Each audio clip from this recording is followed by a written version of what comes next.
మీ ఉత్సాహం చాలా బాగుంది. అందరూ కూడా నేనైతే ఎలక్షన్ బాబు ఓడిపోతాడని నేను కల్లో కూడా అనుకోలే. చాలా బాధపడ్డా ఆ రోజు.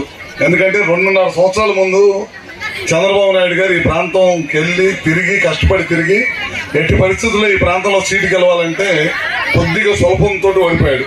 చాలా బాధ వేసింది అనమాట. కనీసం నెక్స్ట్ ఎలక్షన్కి 29 ఎలక్షన్కి ఇదే రెట్టింపు ఉత్సాహంతో మంచి కార్యక్రమాలు చేస్తున్నాడు. మంచి మెజార్టీతో గెలిపిస్తారని చెప్పి అందరూ కూడా చెప్పండి.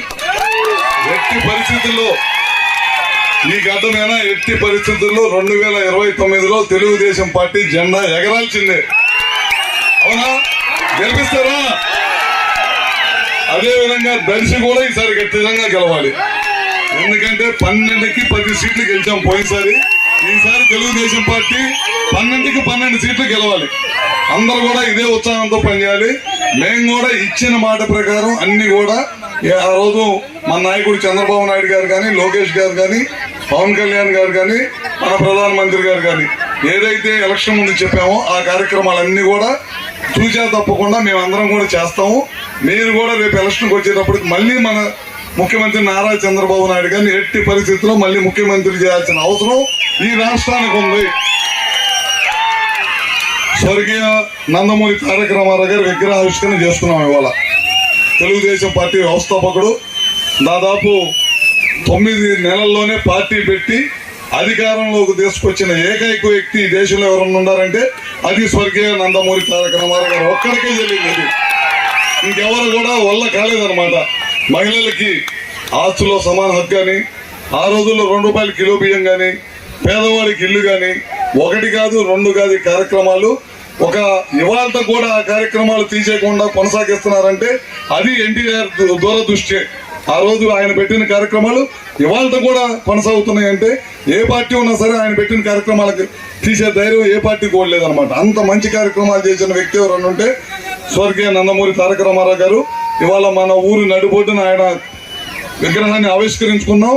ఆ విగ్రహ ఆవిష్కరణ కార్యక్రమంలో మమ్మల్ని అందరం కూడా భాగస్వాములు చేసినందుకు మీ అందరికి కూడా మరొకసారి కృతజ్ఞతలు తెలియజేసుకుంటున్నానని కూడా చెప్తా ఉన్నాను. అదేవిధంగా మన ప్రభుత్వం అధికారంలోకి వచ్చి 1 సంవత్సరం 3 నెలలు అయింది. చాలా మంది ప్రతిపక్షాలు ఇప్పుడే రోడ్ల మీదకి వచ్చారు. మీరేం చేస్తున్నారు అని అడుగుతున్నాను. జగన్మోహన్ రెడ్డికి 154 సీట్లు ఇస్తే ఇంట్లో పడుకున్నాడు. మొన్న ఈ మధ్య ఒక పెద్ద మనిషి అన్నాడు 150 సీట్లు పైన ఇస్తే ఇంట్లో పడుకున్నాడు. 11 సీట్లు ఇస్తే నెలకోసారి కనపడుతున్నాడు. ఈసారి 1 ఇద్దాం ఇంట్లో నుంచి బయటికి రావడానికి. జగన్మోహన్ రెడ్డి సీట్లు ఇచ్చినప్పుడు ఇంట్లో పడుకున్నాడు, సీట్లు ఇవ్వకపోతే రోడ్డు మీద తిరుగుతున్నాడు. ఈసారి 0 ఇవ్వండి, రోజు మన మధ్యలోనే తిరుగుతుంటాడు. ఖచ్చితంగా మన ప్రభుత్వం అధికారంలోకి వచ్చిన తర్వాత మనం అధికారంలో ఏదైతే చెప్పామో ఆ కార్యక్రమాలన్నీ కూడా చేస్తున్నాం. ఇందాక మన గ్రామంలో నేను సబ్స్టేషన్ ఓపెన్ చేశాను. 33/11 kV సబ్స్టేషన్ దాదాపు 4 కోట్ల రూపాయలతోటి. ఆ రోజు ఎలక్షన్ బాబు గారు అడిగారు, ఈ ప్రాంతంలో వ్యవసాయ రైతులు అగ్రికల్చర్ మీద వ్యవసాయం మీద ఆధారపడి ఉంటారు, కరెంటు ఇబ్బందిగా ఉంది, ఈ ప్రాంతంలో ఓపెన్ చేయాలన్నారు. ఖచ్చితంగా ఇచ్చాము, ఓపెన్ చేసాం. 5 నెలల్లో మీకు అందుబాటులో తీసుకొస్తాం. అది ఓపెన్ చేసిన తర్వాత మన గ్రామంలో నడుచుకుంటూ వచ్చాం. అందరినీ మహిళలను చాలా మందిని కలిసాము. ఏంటమ్మా పెన్షన్స్ వస్తున్నాయి అంటే చాలా మంది పెన్షన్స్ వస్తున్నాయి అన్నారు. ఒకరిద్దరు భర్త చచ్చిపోయి నా భార్యలు ఉన్నారు పెద్దోళ్ళు, వాళ్ళు ఇంకా రాలేదండి అన్నారు. ముఖ్యమంత్రి గారి దృష్టికి తీసుకొచ్చాము.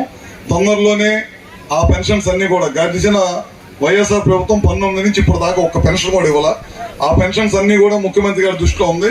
కొద్దిగా డబ్బు పరంగా కొద్దిగా సౌలభ్యం రాగానే ఖచ్చితంగా ఎవరికైతే ఇందాక పెన్షన్స్ అడిగారో వాళ్ళందరూ కూడా తప్పకుండా ఇస్తామని చెప్పి ఈ వేదిక నుంచి మాట ఇస్తా ఉన్నాం. అదే కాకుండా గ్యాస్ ఇచ్చాం. ఆ రోజు ఏదైతే చెప్పామో 3 గ్యాస్ సిలిండర్లు ఇస్తామని అది ఇచ్చేసాము. అదేవిధంగా బస్సు ఆగస్టు 15 నుంచి మహిళలందరూ కూడా బస్సులో ప్రయాణం చేయడానికి ఆ రోజు చంద్రబాబు నాయుడు గారు ఏం చెప్పారు, ఆర్టీసీ బస్సు ఉచిత ప్రయాణం అని చెప్పారు. అది కూడా తప్పకుండా చేస్తామని చెప్పి కూడా తెలియజేస్తారు.